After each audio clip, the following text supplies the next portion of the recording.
MaaziEzeoke. As they say, all work So this is and no play what is makes it? Jack This has been a fired. dull boy. I do not want Shot to be fired, dull shot fired. in all senses, MaaziEzeoke here. in all ramifications. Ooh, that is big MaaziEzeoke. badass, mate. I have come to Yeah. Florida, Miami, or rather What is it Miami, doing? Florida. And this place Yeah. is the home of the gators, as the Americans would call it. I want to come and see. Join me to enjoy this ride. We are going to use the boat to go and hunt and see alligators. Oh yeah, you're gonna get it. So how we all doing? Great. Oh yeah. Alright guys, real quick. We're gonna rock and roll. They call me Swamp Thing. I Swamp- have a United States Coast Guard license, 200-ton captain. Woo! Bonus less than 2 tons. Hoorah! You're in pretty good hands. Right? Now, having said that, I do have to give you a safety briefing before we leave a dock. Just like they do on the airplanes, yeah? Yes. Just like the airplanes, I thought we'd start with the emergency. They're everywhere. Followed up by your seatbelts, of course. Yeah, I got you. See there? Very unlikely event that we need life jackets, guys. They're up there in that black bin, all right? It is labeled as such.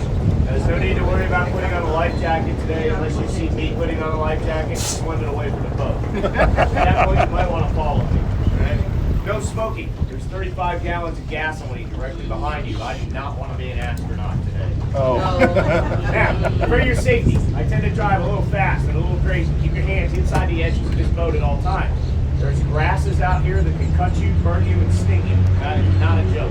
Okay? For me, it's real common sense not to put your hands in the water out here. Do not put your hands in the water. There's alligators. The most dangerous one is the one that you can't see, but there's also very big turtles called snapping turtles, and they'll take your fingers right off. One of their favorite meals is worms. Yeah, that's what it looks like a worm to a turtle, okay? Anybody have any questions for me? No. Awesome. Who's first time in the Everglades? Show of hands. Aeroplane. Yeah, me. Very cool, very cool. Who's first time on an airboat? Cool, mine too. It's going to be a lot of fun.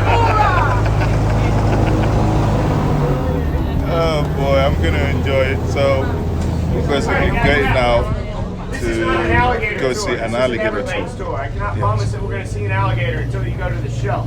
But if there's one out there, I'm going to find it, all right? Okay. Let's keep our fingers crossed. Mexico, which is known locally as the Florida Bay. Now this bird over here on the right-hand side, this is one of our other diving birds called the anhinga. The Native Americans called this the snake bird because of its long skinny neck. It can actually hold you flat-footed. Not only am I going to show you it one time today, guys, but more importantly is hope to teach you a few things today about the beautiful Florida Everglades and the place I call my home. Go fast! Alright guys, do me a favor, hang on to your hats, your sunglasses, your small children, or anything else that might go flying. Let's see. I can't hear you. 5, 4, 3, 2, 1.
There's going to be nothing but this tall green grass. And we have two types of grasses that primarily make up the Everglades. We have both cattail grass and sawgrass.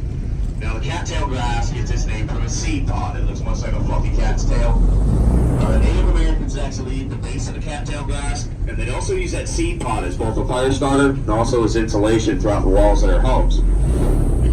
The sawgrass, on the other hand, gets its name from the edges of the leaf having teeth, very similar to a saw. Sawgrass and taking turns beating each other in their bare backs with it until somebody submitted.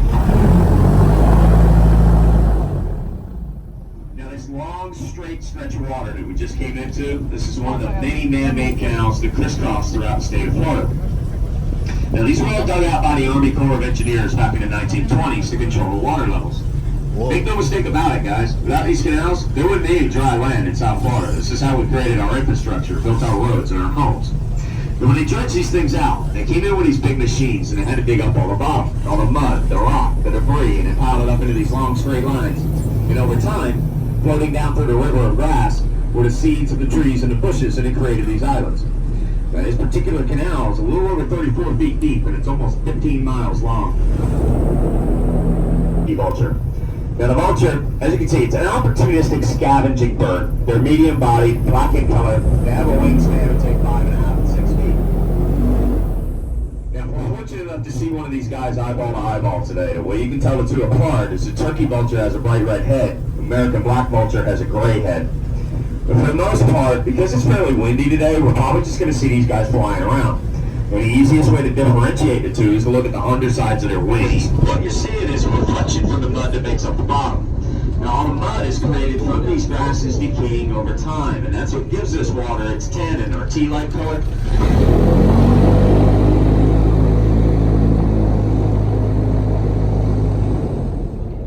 Now if you ever get out of the boat and try to stand up right there, first thing you'd notice is that you'd sink down 2 feet into that layer of mud. And after that first 2 feet of mud, you're going to hit a hard rock bottom. Now that hard rock bottom is a leftover from when millions and millions of years ago all of Florida was covered by the ocean, and this was all coral reef. It's one of the things that makes building homes here so expensive, and why almost nobody has a basement. We have 360 different species of fish, 370 different species of birds, and there is over 1,030 different seeding trees, plants, and grasses that are all native to the Everglades.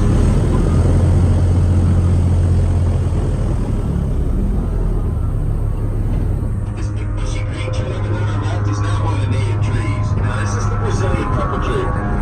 If you look carefully, you're going to see what looks like little green and red berries all over it. And these aren't berries, these are peppercorns.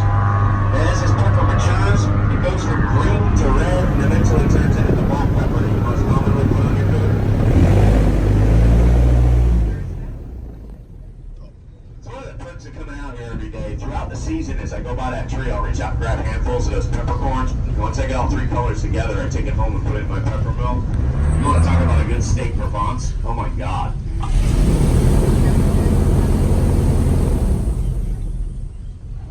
This big pink flower here on our left-hand side is a wild hibiscus. It's a favorite tree to the iguanas that live on this island. Now, one of the other things that I absolutely love about what I do, guys, every single ride I take is completely different. I have no idea what we're going to see out here as far as wildlife. Now, I'm looking around just as much as you guys are. Now, the only thing I'm going to guarantee you we're going to see today is going to be a whole lot of grass and water.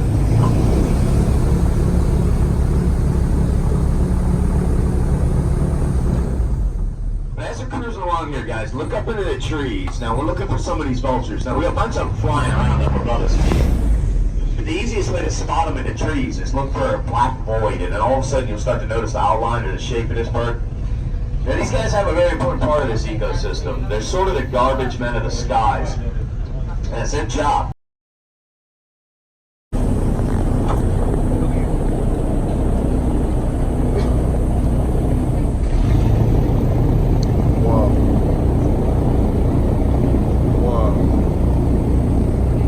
It's always going to be one species or the other, and they don't intermingle, and I'm not sure why. I guess the old saying, birds of a feather flock together.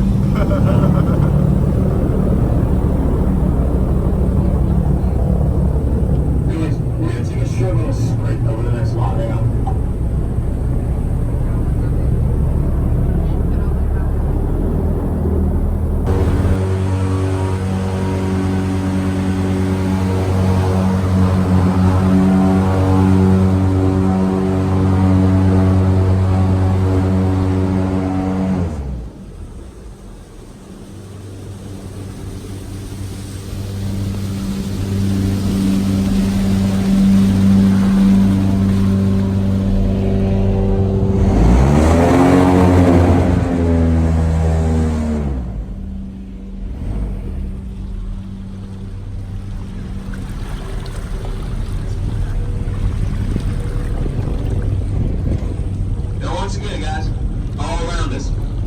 can see for hundreds of miles in any direction.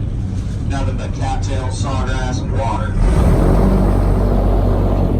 Now keep in mind, anytime you see trees along a straight line, that's going to be one of those man-made islands. Now there are some naturally occurring islands out here, but they're very few and far between down here. I've been swimming and playing in these waters since I was a little boy. I still have both my hands and my feet. It's called give respect and you'll get respect. Alligators are born. They're approximately 8 inches long. They grow a foot per year. The alligator's distress call. And what that does is that makes the females come over and see what's wrong with the babies, and it makes the males come over and try and eat the babies so that they have a competition with how they like. Just in case you think I'm making that up, I'm going to move away from this gator and I'm going to keep calling him and see him. We'll bring it right over to the boat.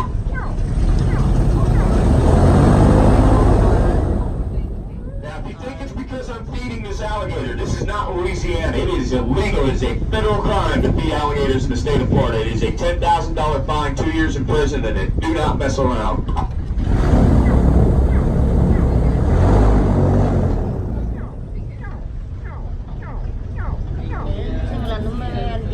That, folks, is what I call my swamp thing. Whoa.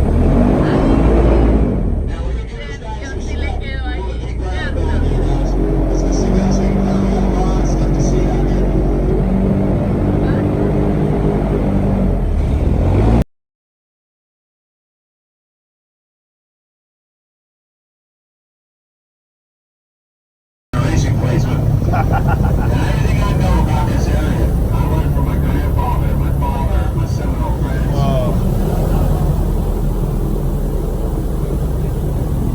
Now, we got a lot of captains working here in the park, and they're from all over the country. Now, everybody who's as fortunate as me is to grow up down here.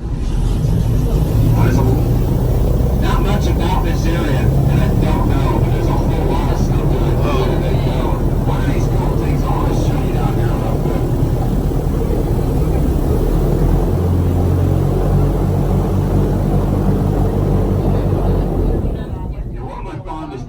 Growing up down here was my granddad let me steer an airboat for the first time. Now I was sitting in his lap because I was only 6.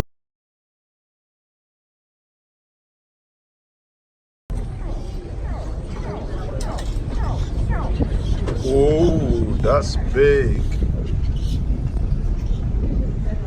That's big. That is a very big alligator.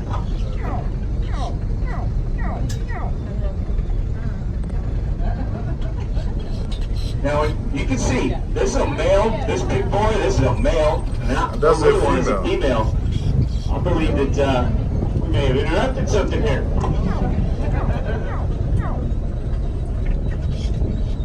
Whoa. Well, speaking of which, we're going to give them their space. Let's let them do their thing. Whoa. That's a big gator.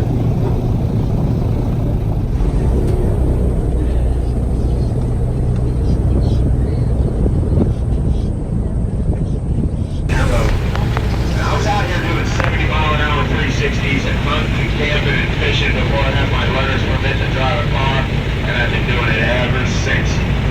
When I'm not out here doing rides on this big boat, I'm out here flying around on my little hot rod and still doing the same stuff.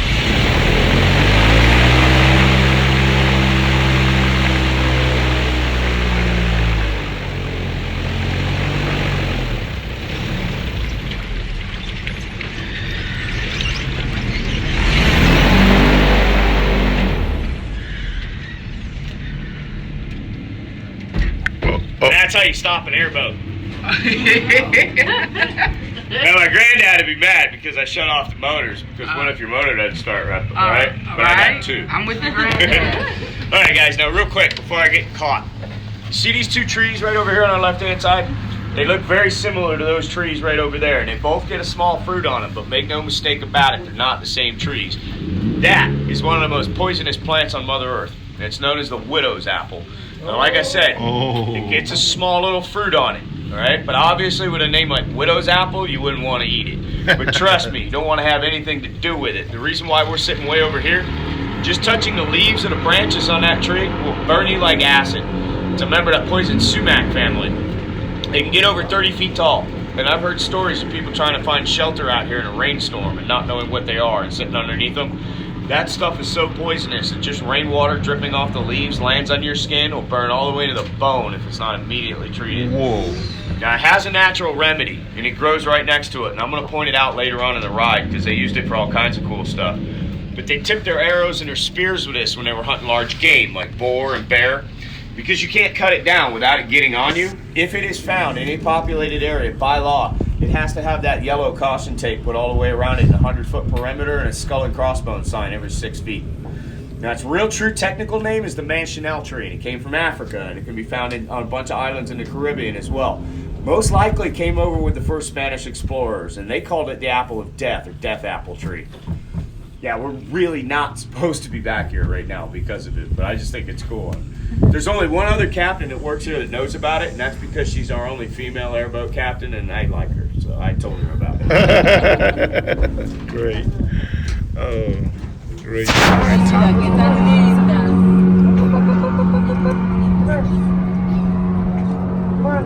There you go. This is the male and the female. They'll breed for 6 months. She'll lay eggs every 2 weeks. This is the 4th generation of babies that I've been hand feeding this summer.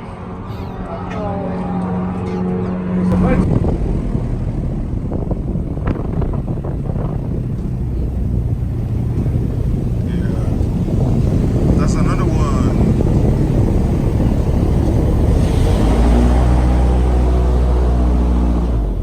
That's a big ass one.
That's a crook.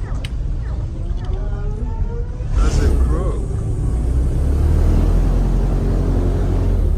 The pond apple fruit can be eaten, but only when it's absolutely ripe. And it's only ripe for a couple of weeks out of the year. But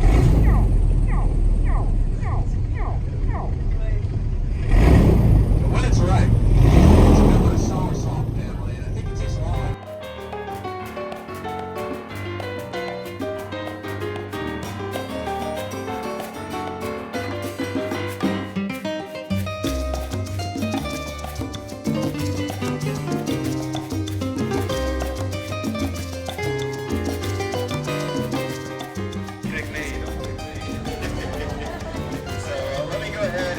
Get a hold of one of these guys.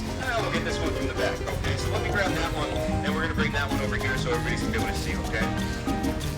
Alright, now, let me go ahead and get a hold of her. Come here, big fella. I know, wake up. It's time for work. There we go. Oh, we're going to put you on a diet. You're getting too big for this. Alright guys, now usually when I carry over an alligator that's big as I am, people like clap. Cheers, anybody out there? Hey! Now this gator's 8 feet, about 200 pounds, so if you guys want a picture, get fever. Hurry up! Now we're going to take him and set him down right here in the sand, and let's go ahead and grab hold of these jaws nice and quickly.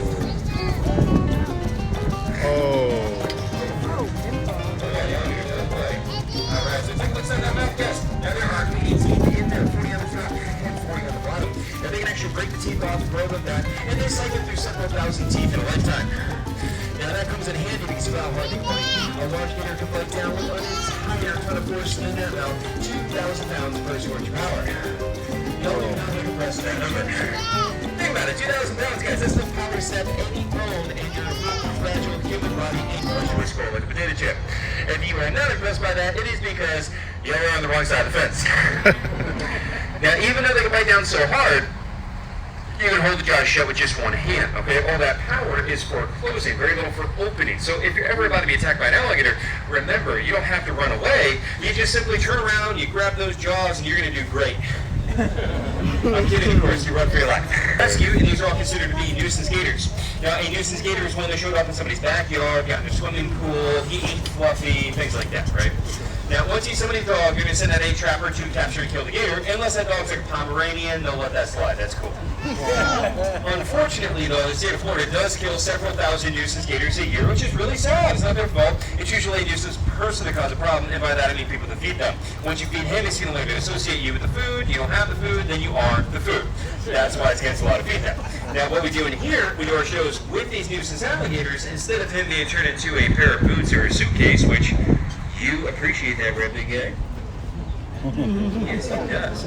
That's why we're considered an alligator rescue, because every gator that you see in here would have sadly been destroyed if they were not here with us. Now, we're also very fortunate we get to work with one of the only committed non-kill gator trappers around. I work under him and go rescue these guys out of people's backyards myself. Like I said, I just got that one recently. I got another one recently. It's at somebody's front doorstep at 4 in the morning. Ooh, and that's look you only at leave work this. early. The sun's not even up yet. Oh, Open the yeah. front door, and this thing's sitting on the welcome deck. Oh, That's literally what happened. So I was able to simply That's a capture big and rescue baby. that gator. Now, again, I say rescue because if another trapper showed up, they would have simply shot and killed the poor thing out of this story. Again, our group actually does save them. And our group has rescued over 500. Lifelong passion for it, and I'm proud to do my part to help save the Everglades. The only problem is that research makes little to no money, which is why I risk life and live for the entertainment of complete strangers as my other job. Hey, how you doing, everybody? Now, to capture this kind of work, it is very dangerous. And due to the danger element, I'm technically not an employee of the park for liability and insurance reasons. That way, if you ripped off my hand, I get a get well soon card. Like, no, for real, though, that's not a joke. Because it's so dangerous, whether I'm here doing a show or I'm out rescuing gator or somebody's backyard, I'm technically classified as a volunteer. That way, if he does rip off my arm, it's 100% on me. That's all right. So if you guys enjoy the show, have fun, learn about gators, and like the backyard rescue that saves them, I greatly appreciate the end that goes to my little tip jar / health insurance fund at the end. And the last part I'm going to say is don't try this on your own. I know I make it look very easy because I've handled gators since I was 15 years old. I'm very confident and comfortable doing this because I've done it my whole life. But it takes one slip, you can lose life or limb.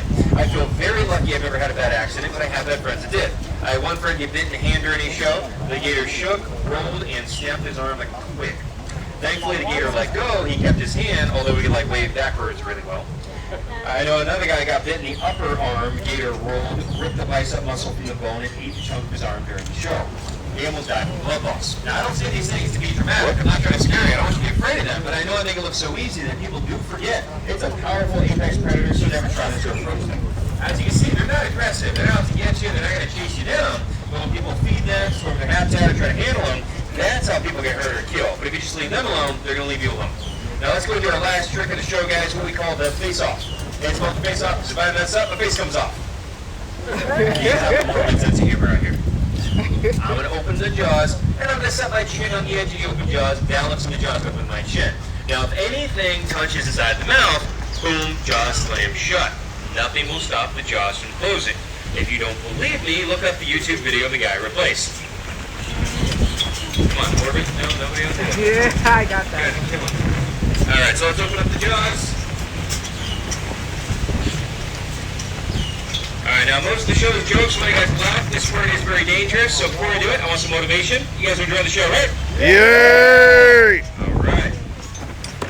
Hold on, he's being a little feisty. Relax, big fella. Be good. Yeah, being a little snappy, huh? Alright. Nice and easy.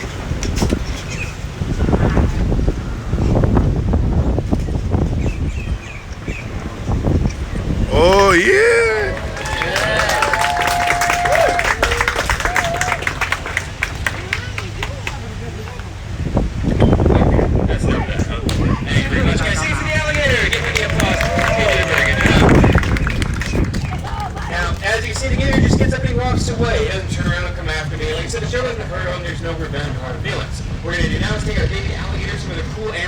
check out. Now, if you enjoyed the show and you want to write a review, again, my name is Chris. If you didn't like the show, my name is Bob. And if you have any questions for me, I'll be standing strategically by my tip jar with a card reader. Did you guys enjoy the show and have fun? Hey! We're going to exit out this way and follow the footprints for the baby gator. Thank you. On I-75 highway right there, you guys probably came right in on that one. Okay, so I was able to go out there and rescue that one. Now, on one hand, that is a very sad story, but on the other hand, it's a pretty darn inspirational story. I mean, that thing's missing its arm. It was still out there trucking along. I mean, they're incredible survivors, very, very powerful survival instinct in these animals. So thankfully, we were able to capture and rescue that gator off the highway and got her here, and we're going to be able to fatten her up and get her down. Called Gator Boys. We filmed it right here at the park, and if you watch a few of the episodes, you'll see a tall, handsome guy who looks like this. Now, alligator wrestling is not like wrestling in a ring. I do not hurt headlock or body slam them. It's actually techniques used by the native tribes of Florida, and one of the maneuvers they would use is holding the jaws shut between your chin and your chest, allowing your hands to be free to take a rope and then tie the jaws shut, which sounds like a horrible, dangerous idea, because it is, so I'm going to demonstrate it. Now, it makes a cool looking photo, and give you a thumbs up out to the side, okay? So hold the jaws shut with just the chin. Here we go. Oh. Sometimes people Well, be clap. careful. Sometimes people. All right. Thank you very much, guys. Thank you for that forced applause. I appreciate it. Now, here's the biggest question that I get all day long. Why are they all attacking me? Why aren't they more aggressive? How am I still alive? And why do y'all look so disappointed I'm still alive? Now, when they first come in from the wild, they are very defensive, and he's going to try to kill me because he thinks I'm going to kill him, and he's afraid. Now, once they realize I'm not going to hurt them and do an animal-friendly show, he's a lot more calm, relaxed. He tolerates a lot of this because he knows I'm not going to hurt him. Now, they also know that if any of them try to mess with me, I'm just going to make that guy do the show. Okay, where I'm going there. That's why when you see me walk in here, I step next to them, they kind of keep their heads down because they're like, don't pick me, don't pick me. Now, that is something that you have to earn by working with the alligator. That doesn't just happen. And so that's a consequence of me working with every gator in here. Like when I first catch a wild one and I bring it in here, I got to do the show with him. And he's going to do everything he can to literally kill me because he thinks I'm trying to kill him. And after you do the show about 20 or 30 times and you survive, that's how we get to this point where he starts to relax. And like, okay, it's not so bad. You know, we're cool. And once we get that point of mutual respect. Now, does that mean that he is now tamed and trained and I can trust him? No. It's an alligator, not a Labrador. There is no bond of friendship. If I trip and fall next to one, or my hand slipped, or if I do something wrong, yeah, this guy's going to rip my hand off. And at least once a day when I'm walking around, one of them will test me. Just this morning, I was walking by, I had one of them swing up, try to grab my leg. That's a normal part of the day out here. They will try to test you. Again, he's a gator. He's not my friend. He's not my pet. I love him. He doesn't love me. And yes, they do bite. In fact, this one did bite my old boss before. That's why it's my favorite. Now, right behind the eyes are the ears. They seal off their ears, their nostrils, and the back of the throat. Although they live in the water, they don't breathe underwater, but they do hold their breath over 6 hours at a time.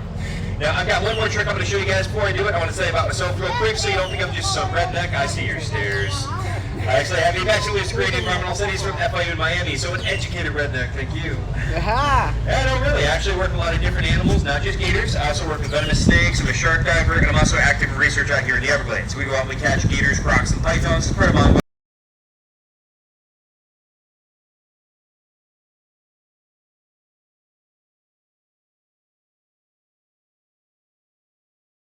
La la la la la la.